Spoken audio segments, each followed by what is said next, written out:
उसके बाद में थोड़ी सी चर्चा हम साध संगति को लेकर भी करेंगे, क्योंकि साध संगति सतगुरु रामपाल जी परमेश्वर जी का यथार्थ 13वां शत कबीर पंथ है। यहीं से परमात्मा लाखों की भीड़ में से आत्माओं को निकाल कर साध संगति के माध्यम से उन्हें एक योग्य, सुयोग्य और नेक भगत बनाएंगे। साध संगति एक ट्रेनिंग सेंटर है, जहां से हमारे अंदर भक्ति की ज्योत जलेगी, हमारे अंदर अपने स्वयं के आत्म कल्याण को लेकर चिंता उत्पन्न होगी। हम कैसे मर्यादा तोड़ने से बचेंगे, कैसे हम अपने परम पूज्य सतगुरु रामपाल जी भगवान के श्री चरण कमल में जगह बनाएंगे। बहुत सारी बातें हैं। 2-3 घंटे की साथ संगति होगी, और वर्तमान में ये जो साथ संगतियां हो रही हैं सतगुरु रामपाल जी भगवान के विशेष आशीर्वाद से हो रही हैं। उनकी रजा, उनके आशीर्वाद, उनकी मेहर के बिना पत्ता भी नहीं हिल सकता, पत्ता भी। बहुत बड़ी दया है साथ संगति से जुड़े हुए सत्सेवक भाई बहनों के ऊपर, जिनको साथ संगतियां नसीब हुई है। खुद मुझ पवन दास का बहुत बड़ा सौभाग्य कि परमात्मा ने मुझे साथ संगति के लिए निमित्त भी बनाया, और परमेश्वर ने मुझे साथ संगति से जोड़कर मेरे स्वयं के विश्वास को अपने चरण कमल में जो है वो दृढ़ बनाया। भाई और बहनों, वैसे मैं घड़ी नहीं बांधता हूं। आप भी बहुत सारे भगत भाई बहन सोच रहे होंगे आज तो पवन भाई ने घड़ी बांध ली। हाँ भाई और बहनों, घड़ी तो बांधी है, क्योंकि आपको दिखाई दे रही है। गुरु जी की फोटो भी दिखाई देगी इसके अंदर, ये देखिएगा, परमात्मा की डिजिटल घड़ी है, एंड्रॉयड है, और काफी महंगी भी है। महंगी भी है, बहुत महंगी घड़ी है। और आज मैंने बांधी है, ये काफी कॉस्टली घड़ी है। कई लोग तो खाली सोचते रह जाएंगे, लेकिन बांध नहीं पाएंगे जिंदगी भर। ये मैंने क्यों बांधी है, ये मैं आपको बाद में बताऊंगा। मुझे घड़ी पहनने का कोई शौक नहीं है, बिल्कुल भी शौक नहीं है, लेकिन मैंने क्यों बांधी है ये मैं बाद में बताऊंगा भाई बहनों को। तो चलिए, सबसे पहले हम परमपिता परमेश्वर सतगुरु रामपाल जी भगवान का जयकारा लगाएंगे साथ संगति की शुरुआत करने से पहले। परमपिता परमात्मा, सारी सृष्टि के रचनहार, कुल मालिक, असंख्य ब्रह्मांडों के स्वामी, जगत गुरु, तीनों लोकों में प्रवेश करके सबका भरण पोषण करने वाले राजाधिराज, आत्माधार, नाथों के नाथ, देवों के देव महादेव, सर्वेश्वर महेश्वर, मृत्युंजय, अजरो अमर, आदि अनादि, सनातनी प्रभु, जगत पिता जगदीश्वर, श्री श्री 1008 की उपाधि के वास्तविक अधिकारी, अकाल मूर्ति, सौद स्वरूपी राम वासुदेव, सर्वगतम ब्रह्म, परम पूज्य, प्रथम पूज्य, परम संत, परम पुरुष, परम धनी, परम दयालु, सत्य कबीर, हक्का कबीर, अल्लाह कबीर, अल्लाह अकबर, बाखबर, अल्लाह ताला, जगत के तारणहार, जगत के मुक्तिदाता, जगत के जगन्नाथ, हारे के सहारे, हिंदुओं के राम, मुसलमानों के अल्लाह, सिखों के वाहेगुरु, ईसाइयों के मसीह, दया के सागर दया निधि, करुणा के सागर करुणा निधि, स्वयंभू परिभू, संकट मोचन, कष्ट हरण, मंगल करण, दुख भंजन, अविगत कबीर, निर्विकार निर्विषम परमात्मा, अलय अलेख सतगुरु, आदि अनादि सतगुरु,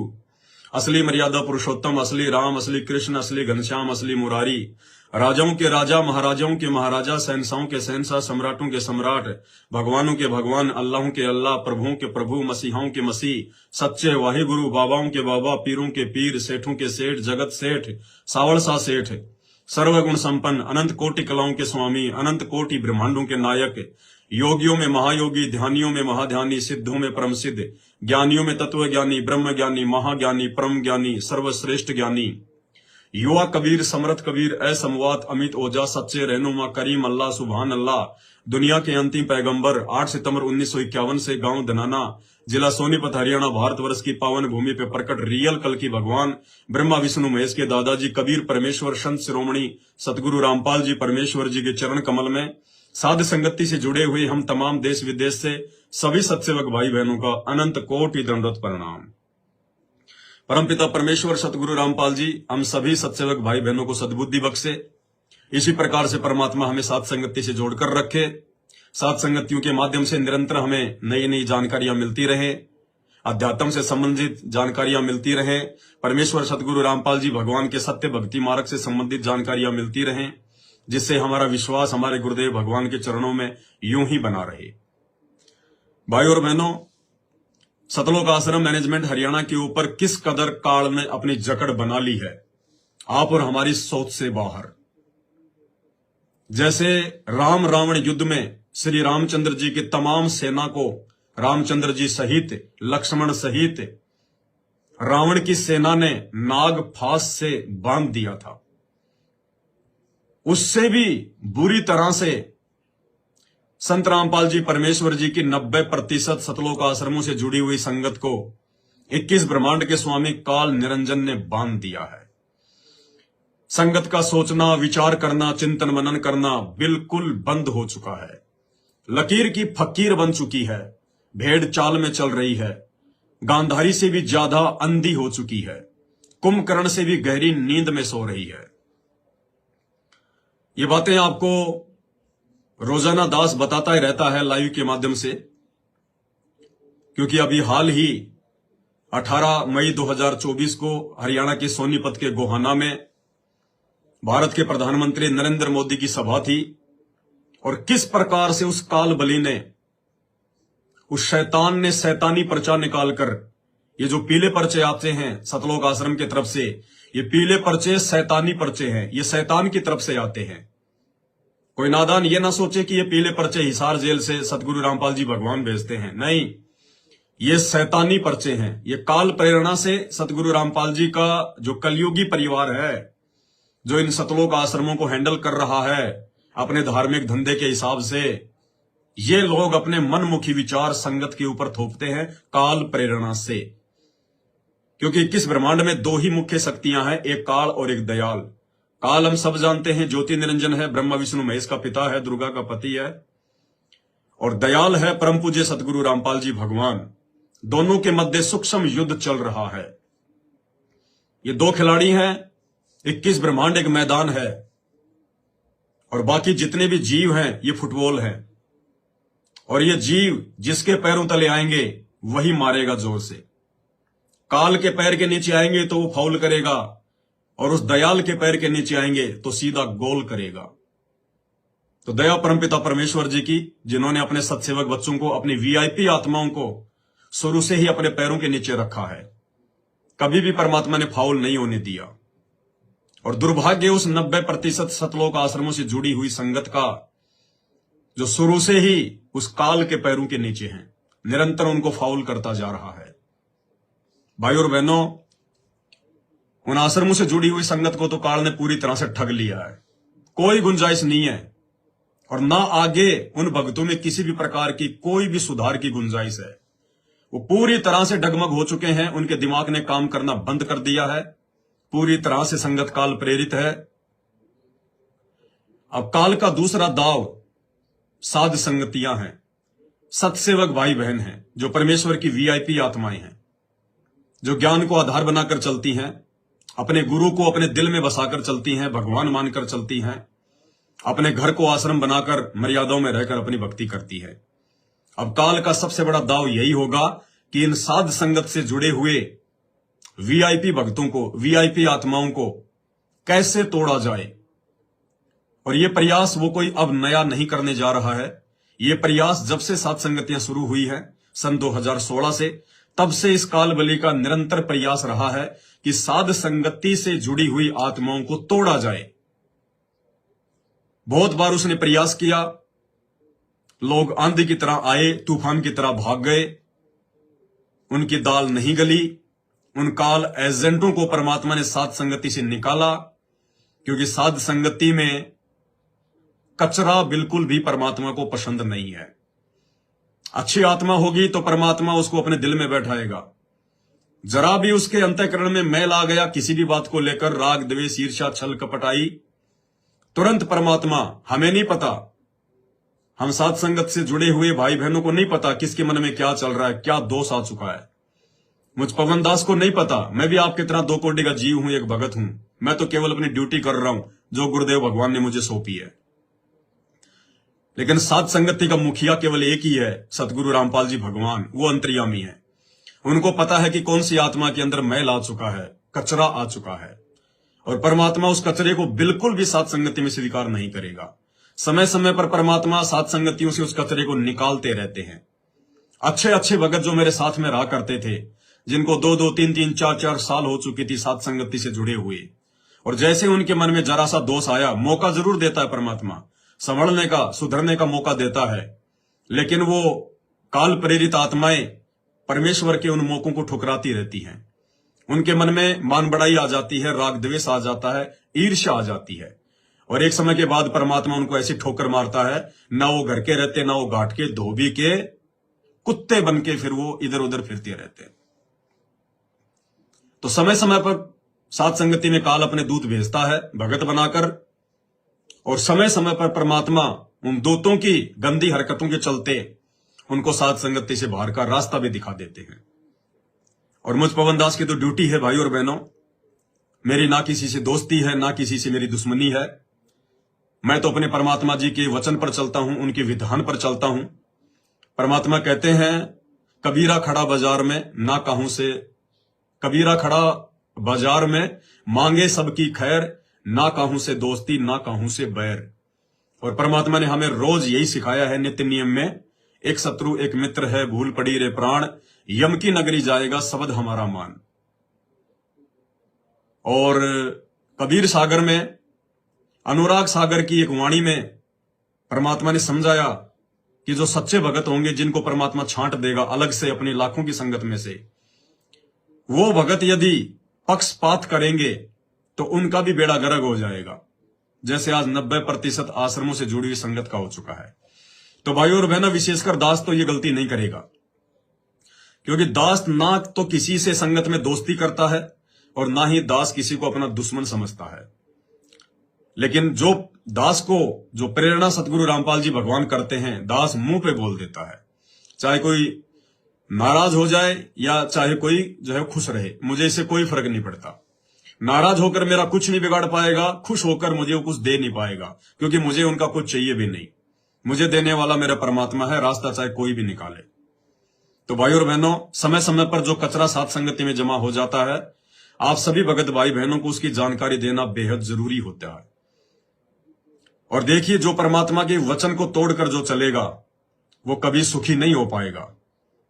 हाल ही परमात्मा ने हिसार जेल से आ रही ऑडियो में संकेत भी किया था, दास ने उसके ऊपर 3 घंटे का वीडियो भी बनाया था, जिसमें परमात्मा कह रहे थे कि एक दूसरे के घर पर सत्संग वगैरह ना किया करो, एक दूसरे के घर पर सत्संग ना करो, इससे मन में दोष आएगा।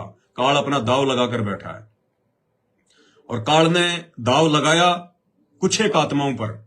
ज्यादातर तो देखो परमात्मा मालिक की दया है, 90% सात संगत पर परमात्मा की विशेष मेहर है, उनकी दया है। लेकिन कुछ एक भगत भाई बहन जो काफी समय से सात संगत से जुड़कर भी भगत नहीं बन पाए, हंस नहीं बन पाए, बगुले के बगुले रहे, तो समय समय पर परमात्मा उस कचरे को बाहर का रास्ता दिखाएगा।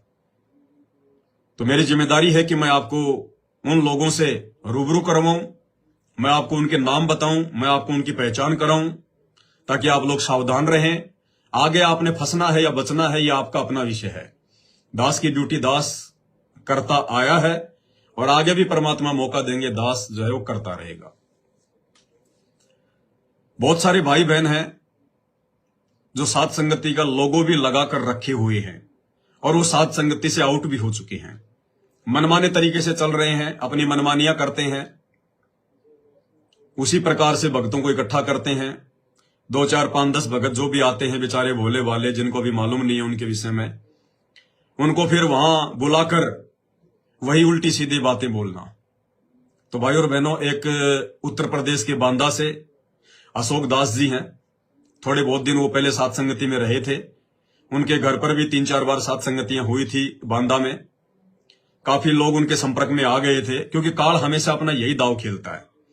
वो जिस भी अपने एजेंट को सात संगति से जोड़ता है, वो बहुत सारे लोगों को उसके संपर्क में खड़ा कर देता है, ताकि आगे चलकर मैं इस आत्मा को काल प्रेरित कर दूं, और इसके संपर्क में जितने भी आत्माएं होंगी, वो काल प्रेरित आत्मा उन सबसे संपर्क करेगा, और उनमें से 2, 4, 5, 10 जितने भगत वो तोड़ सके तो काल के लिए तो बहुत है। तो बांदा में 3-4 सात संगतियां हो चुकी थी, काफी भगत उनके संपर्क में थे। आगे चलकर वो भगत सात संगति से आउट हो गया, लेकिन सात संगति का लोगो लगा के रखे हुए हैं ताकि और भगतों को भ्रमित कर सकें और भगतों के अंदर अपने जैसे कुविचार डाल सके। और जिसने परमात्मा के वचन को फॉलो नहीं किया वो भी सात संगति से नीचे गिरेगा। तो मालिक ने कहा था इशार वाली ऑडियो में कि एक दूसरे के घर पर जाकर इस प्रकार से सात संगतियां ना किया करो। काल दाव लगाकर बैठा है, मन में दोष पैदा करेगा। तो यही स्थिति हुई।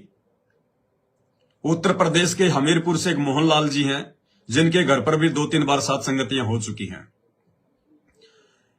वो उस अशोक दास के संपर्क में आ गया और दोनों ने मिलके 10, 15, 20 भक्तों की एक टीम बनाई जो उनके जैसे विचारों वाले हैं, जो लंबी रेस के घोड़े नहीं हैं। और वो अपनी मनमुखी सात संगतियां करते हैं और वही उनका रोना पीटना जो लोग सात संगति से हटकर अक्सर करते रहते हैं। उनका बहुत कुछ कहना है, लेकिन हम उनके विषय में बात नहीं करेंगे, हमारे पास इतना फालतू का समय नहीं है। बस ये मोटी मोटी जानकारी आपको देनी थी। अब आगे आपकी मर्जी है, आपने क्या करना है क्या नहीं करना है, मेरा इसमें आगे कोई रोल नहीं है। कुछ एक उनके विचार हैं, वो कहते हैं कि नहीं नहीं, हमारे ऊपर तो परमात्मा की मेहर है, दया है।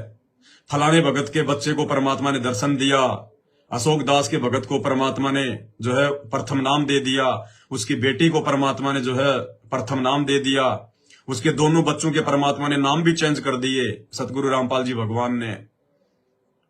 तो मालिक की दया है, हम सात संगति से जुड़े हुए हैं।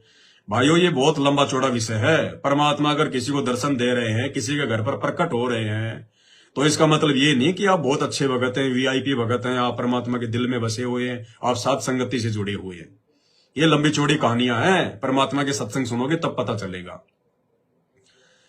यही हालत थोड़े दिन पहले आपने देखा होगा, बंगाल से हमारे सुरजीत भगत जी थे, उनके बच्चे को भी बार बार परमात्मा मिलते थे, दिखाई देते थे, भोग लगाते थे, परमात्मा उनसे चपातियां मांगता था, बातें किया करते थे, बहुत सारी अच्छी अच्छी बातें परमात्मा आके उनको बताया करते थे।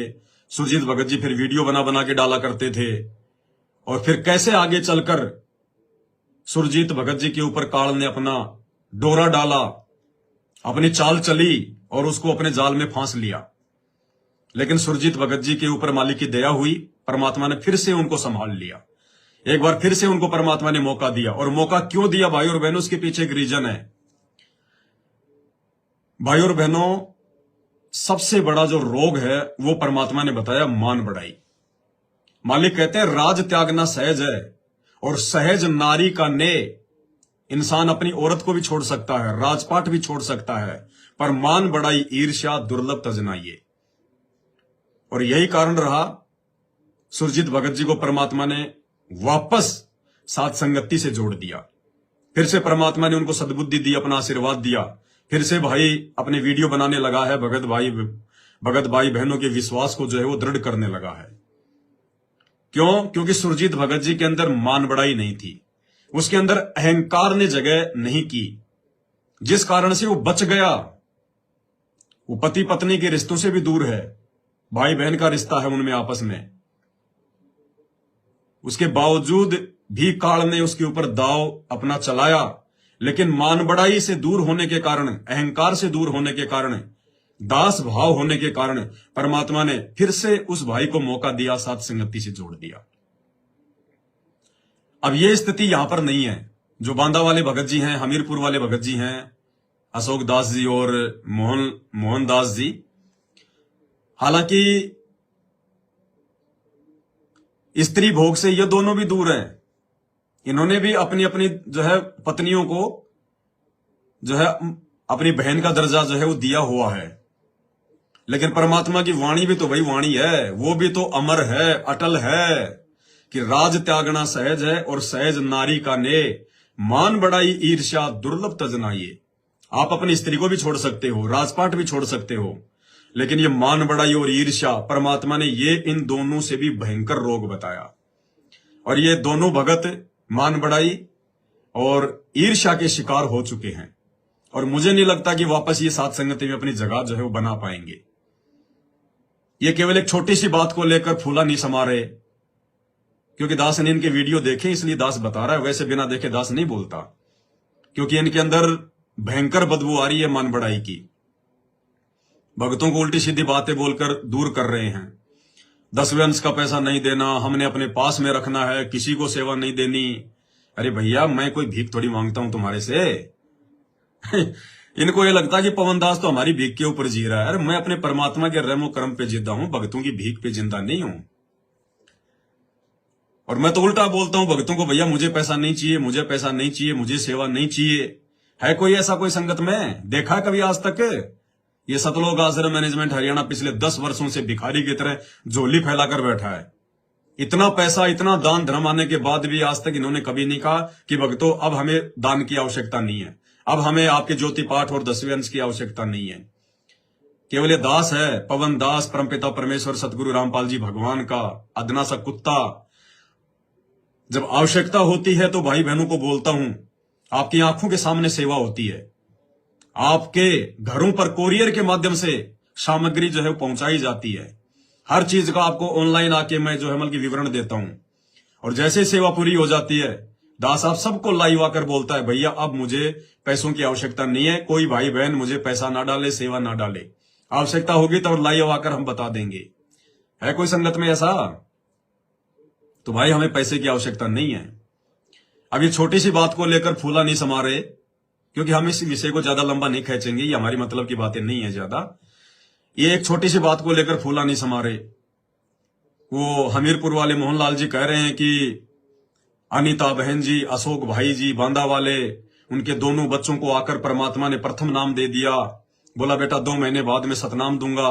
दोनों के नाम चेंज कर दिए, दोनों से 10वें अंश के पैसे ले गए, और भी बहुत सारी बातें इन्होंने कही। मैं ये नहीं कहता कि ऐसा हो नहीं सकता, ये तो बहुत छोटी सी बात है, बहुत ही छोटी सी बात है उस परमात्मा के लिए। कुछ भी कर सकता है मेरा मालिक तो।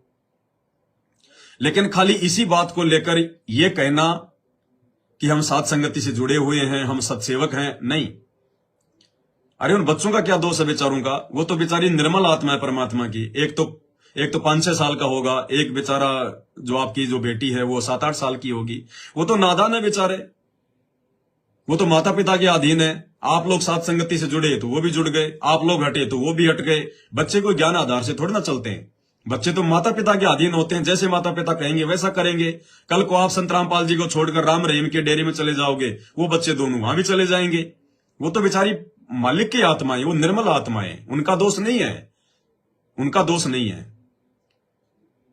भैया अगर तुम साथ संगति से जुड़े हुए हो और तुम इसी बात को लेकर अहंकार में आ गए कि हमारे बच्चों को परमात्मा मिल गए, दर्शन दे दिए, नाम दे गए, अरे तो भैया तुम्हारे को क्यों नहीं दिया आगे का मंत्र? तुम्हारे बच्चों को परमात्मा दे गए तो तुम्हें देने में क्या दिक्कत आ रही थी परमात्मा को? तुम्हें क्यों नहीं दिया परमात्मा ने मंत्र? अगर तुम्हें प्रथम नाम मिला हुआ है तो तुम्हें सतनाम क्यों नहीं दिया? सतनाम मिला है तो तुम्हें सारनाम क्यों नहीं दिया परमात्मा ने आकर? क्योंकि परमात्मा तुम पे राजी नहीं है, क्योंकि तुम लोगों ने साथ संगति छोड़ दी है। और खाली इसी बात से अहंकार में नहीं आना चाहिए कि अगर परमात्मा ने अगर दर्शन दे दिए तो हम साथ संगति से जुड़े हुए हैं, हम मर्यादा में नहीं। ये अध्यात्म है, बहुत लंबी चौड़ी कहानी है, सत्संग सुनोगे तब समझ में आएगा। त्रेता युग में जो प्रहलाद भगत था वो ना तो कोई साध संगति से जुड़ा हुआ था, ना कोई सतलोक आश्रमों से जुड़ा हुआ था, ना उसका जो गुरु था वो तत्वदर्शी था, ना वो कोई सत्य भक्ति मंत्रों का जाप करता था। अरे उसके लिए तो परमात्मा खंबा फाड़ के प्रकट हो गया था, खंबा फाड़ के। तो क्या मोक्ष हो गया उसका? है क्या मोक्ष हो गया क्या उसका? नरक में जाएगा आने वाले समय में, नरक में। क्योंकि परमात्मा मिलने के बाद तो आगे चलकर था तो वो राक्षस का बेटा ही था, तो राक्षस का बेटा ही। बीच में उसके जो भक्ति संस्कार थे वो जो है मतलब जोर दे गए, तो परमात्मा अपनी आत्मा के लिए खंबा पाड़ के प्रकट हो गए। और आगे चल के पूरी जिंदगी उस प्रहलाद ने अपने जो है वो कर्म फोड़े, पूरी जिंदगी। उसका इतिहास पढ़ के देखना आगे का। पूरी जिंदगी उसने देवताओं के साथ में लड़ाई झगड़े, उसने युद्ध किए, उसने अरबों खरबों लोगों को उसने मार दिया। फिर वो नरक में भी जाएगा आगे। तो ये ना सोचो कि हमें गुरुजी मिल गए, हमें गुरुजी दिखाई दे गए तो हम बहुत बड़े भगत हैं, हम सत्सेवक हैं। अब वो प्रहलाद भी बहुत बड़ा फिर तो सत्सेवक होगा, भगत होगा, मोक्ष हो गया होगा उसका। तो भाई और बहनों, कहने का मतलब है हमने अंत में ज्ञान को आधार बनाकर ही चलना पड़ेगा। और एक दूसरी बात दास आप सभी भगत भाई बहनों को बताना चाहेगा यदि आप व्हाट्सएप के ग्रुपों में जुड़े हुए हो किसी न किसी भगत से, तो पहली बात तो ये कि दास तो साल भर से आप सबको पता है मैं व्हाट्सएप के किसी भी ग्रुप में नहीं जुड़ा हुआ। मुझे कोई जोड़ता है तुरंत मैं वहां से रिमूव हो जाता हूं, लेफ्ट हो जाता हूं। मैंने खुद ने अपने व्हाट्सएप के ग्रुप बना रखे हैं, 1-2 हजारों भक्तों को मैंने जोड़ रखा है, और मैं अपने व्हाट्सएप के ग्रुप को एडमिन मोड पर रखता हूं। एडमिन मोड मतलब मेरे अलावा कोई भी दूसरा व्यक्ति उस ग्रुप में मैसेज नहीं भेज सकता। तो यदि ऐसा कोई व्हाट्सएप का ग्रुप है जो एडमिन मोड पर है, तो और यदि आप उस व्हाट्सएप के ग्रुप में जुड़े हुए हैं और यदि उसमें भक्ति से संबंधित अच्छी अच्छी जानकारी आती है, परमात्मा के सत्संग या सात संगति के ही वीडियो आते हैं, तो ठीक है। अगर उसमें बकवाद आनी शुरू हो रही है उस एडमिन के द्वारा, तुरंत लेफ्ट कर जाओ, हट जाओ। और जिस ग्रुप में दिन में कोई 50 आदमी मैसेज डाल रहे हैं फलाने दिखने, उसके एडमिन का नहीं पता कौन है, एडमिन को मालूम ही नहीं मैंने कोई ग्रुप बना रखा है, दुनिया भर के लोग उसमें बकवास डालते रहते हैं, ऐसे ग्रुपों से रिमूव हो जाओ। हमने भक्ति करनी है, ये आगे का समय बहुत ज्यादा डेंजर है। हमने आपस में राग द्वेष ईर्ष्या के चक्कर में नहीं पड़ना है। हम सत्सेवक हैं, हमें परमात्मा ने विशेष आत्माओं के रूप में चुना है, हमने विशेष काम करने हैं, ये बकवादी काम नहीं करने। ये काल का लोक है, ये काल प्रेरित आत्माएं सात संगतियों में आती रहेंगी, जाती रहेंगी। आज से पहले कितने बड़े बड़े काल के एजेंट मुजदास के साथ में सात संगतियों में लगे, और आपको पता है भाई और बहनों, उन्होंने मेरा कितना विरोध किया, कितना मेरे से राग द्वेष ईर्ष्या की। आज उनकी खोपड़ी के बाल तक उड़ गए, आज उनके नामो निशान नहीं है, आज वो ढूंढने से भी नहीं मिलेंगे आपको, दीपक हाथ में लेने से भी। और ये दास को परमात्मा ने 8 साल से ऐसे कैसे रखा हुआ अपने हाथों पे, ऐसे कि ऐसे। हर बार परमात्मा सात संगतियों को ऊपर ही उठाते हैं। क्यों? क्योंकि मेरे मन में उन आत्माओं के प्रति राग द्वेष नहीं होता। वो आत्माएं मुझे देखकर, मेरे परमात्मा मुझे जो सुख सुविधाएं देता है, मेरा परमात्मा जिस प्रकार से मुझे अपनी पलकों पे रखता है, उन सभी चीजों को देखकर वो मेरे से ईर्ष्या करने लग जाते हैं। ये घड़ी आज दास ने इसीलिए बांधी है, ये मेरी घड़ी नहीं है, ये किसी और भगत की घड़ी है, मैंने उसे मांग के पहनी है। और मैंने आपको जो बातें बोली है ना, बहुत महंगी है, ऐसा है वैसा है, तो है महंगी, तो इसमें कोई दो राय नहीं है, लेकिन ये किसी दूसरे भगत की है। मैंने जानबूझकर ये घड़ी बांधी लाइव के समय, अभी बांधी है मैं नहीं बांधता। क्यों बांधी? क्योंकि इस घड़ी को देखकर 5-10 आत्माएं तो सात संगति से नीचे गिर चुकी होंगी। 5-10 आत्माएं तो इस घड़ी को देखकर अपने मन में दोष पैदा ला चुकी होंगी, जो लाइव देख रहे हैं। और बस इतना ही खेल है, इतना सा ही खेल है इस काल का। बस सात संगति में अगर राग द्वेष आ गया, ईर्ष्या आ गई अपने भगत भाई बहनों के प्रति, तो मालिक की अटल वाणी है, राग द्वेष बड़े रोग हैं, यम के पड़े जंजीर। अब मैं इसको उतार देता हूं, क्योंकि मेरा काम पूरा हो चुका है। उन 2-4 आत्माओं को परमात्मा ने नीचे गिराना था, वो आत्माएं नीचे जा चुकी होंगी। बाकी चाहे लोगो लगा के रखो, कोई दिक्कत नहीं है। तो हमने ये लोगो लागो को भी बहुत सोच समझ के हमने जो है ध्यान रख के चलना है, बहुत सोच समझ के। खाली लोगो देख के विश्वास नहीं कर लेना कि ये भगत है। लोगो तो एक पहचान है सात संगत की। लोगो हमने एक पहचान बनाई है सतलोक आश्रम मैनेजमेंट हरियाणा से अलग होने की, कि भाई हम परमात्मा के, हम सच्चे सेवक हैं, हम परमात्मा के भगत हैं। हम देखा देखी में नहीं चलते, हम ज्ञान आधार से चलते हैं। हम अपने गुरु को मानुष नहीं मानते, हम अपने गुरु को परमात्मा मानते हैं। हम उन फर्जी आश्रमों में नहीं जाते, हमने अपने घर को आश्रम बना रखा है। लोगो तो इस बात का एक जो है वो प्रतीक है। भाई और बहनों, सूक्ष्म खेल है, सूक्ष्म। अगर आपको साध संगति किसी भी कारण से अच्छी नहीं लग रही है, आपके मन में दोष आ चुका है, या आपने मुझ पवनदास के अंदर कोई दोष देख लिया, या हो सकता है मेरे से कोई गलती हो गई हो जाने अनजाने में, मेरी उस गलती को लेकर यदि आपके मन में दोष आ गया हो, नफरत आ गई हो, और फिर भी यदि आप घर बैठकर शांति से भक्ति करना चाहते हो, तो सीधा सा तरीका है, बैठ के चुपचाप अपनी भक्ति करो।